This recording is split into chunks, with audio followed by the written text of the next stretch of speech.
ვინც გამოდის მაშინ მონაწილეობდნენ კაცო იმ ქონებების სართმევაში სააკაშვილის კონტინგენტი იყო იქ სუყოლანი სააკაშვილის ხალხი იყო რაც კი არ გამოუვლიათ კი არ გამოუვლიათ ეგენი ხელმძღვანელობდნენ და მე კიდევ ერთხელ მინდა საგამოძიებო კომისიას მოუწოდო რომ დაიწყეთ 2003 წლის 22 ნოემბრიდან როდესაც მოხდა ხელისუფლების ძალადობრივი გზით დამხობა როდესაც გამოვიდა შევარდნაძე და გახსნა პარლამენტი, ის პარლამენტი იყო უფლება მოსილი და არავის არ აქვს უფლება შეჭრილიყო პარლამენტში გაეძევებინა ქვეყნის პრეზიდენტი და ძალადობრივი გზით ჩაეგდო ხელისუფლება ხელში. მე ადრეც ვიტყვი კიდევ ვიმეორებ, პარლამენტის გარდა ოქროაშვილის ბანდა, შეიარაღებული ბანდა შეიჭრა კანცელარიაში და შტურმით აიღო კანცელარია.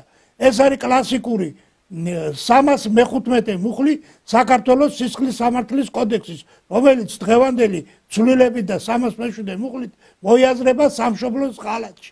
ამიტომ აქედან უნდა დაიწყოს, რომ ეს ყველა ვინც გადაურჩა იმ პასუხისგებლობას, უნდა იქნეს პასუხისგებაში მიცემული. ნათქვამია გამარჯვებულებს არჯიანო.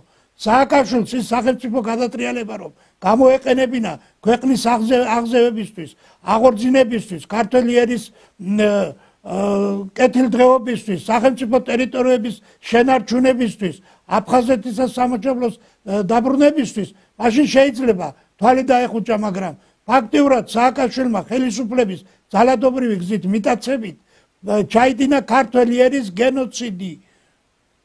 მილიონით შეამცირა ქართველი მოსახლეობა, 330,000 გენოფონდი გამოატარა ციხეებში, წაართვა ხალხს ქონებები.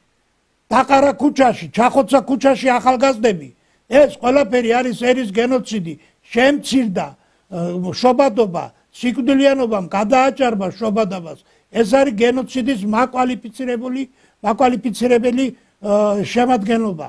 ამიტომ დაიწყეთ თავიდან, რომ ის ვინც მონაწილეობდა იმ სახელმწიფო გადატრიალებაში და შერჩა მაშინ, ეხლაც ისინი დგანან აი ამ სახელმწიფო გადატრიალების ცდელობის სათავეებში. 315 მუხლი ვიმეორებ ხალხო არის ერთადერთი მუხლი სისხლის სამართლის კოდექსში, რომელიც სჯის განზრახვის გამოჟღავნებას, შეთქმულებას. სამი პირი რო შეიკრიბება და გამოხატავს, ესე იგი შეთანხმდებიან სახელმწიფოს დამხობაზე, ეს უკვე შეთქმულებაა და ისჯება.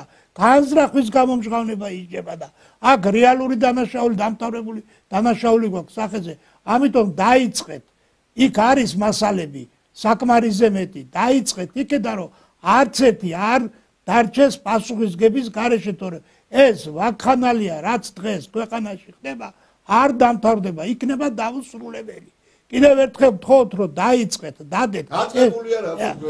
არა, 315 მუხლი 2023 წლის 22 ნოემბრიდან სააკაშვილი პასუხისგებაში უნდა იქნეს მიცემული სახელმწიფო ხელისუფლების ძალადობრივი გზით ხელში ჩაგდებისთვის.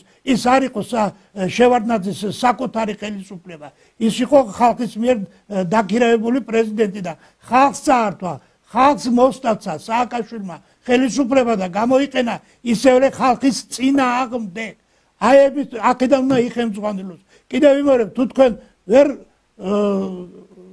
ასე ვთქვათ, ცოტა გაგიჭირდებათ, ზათვარ დაგეხმართ, თვითონ ამ კატეგორიის საქმეებზე ჩვენ გვაქვს სერიოზული პრაქტიკა და გამოცდილება მიღებული.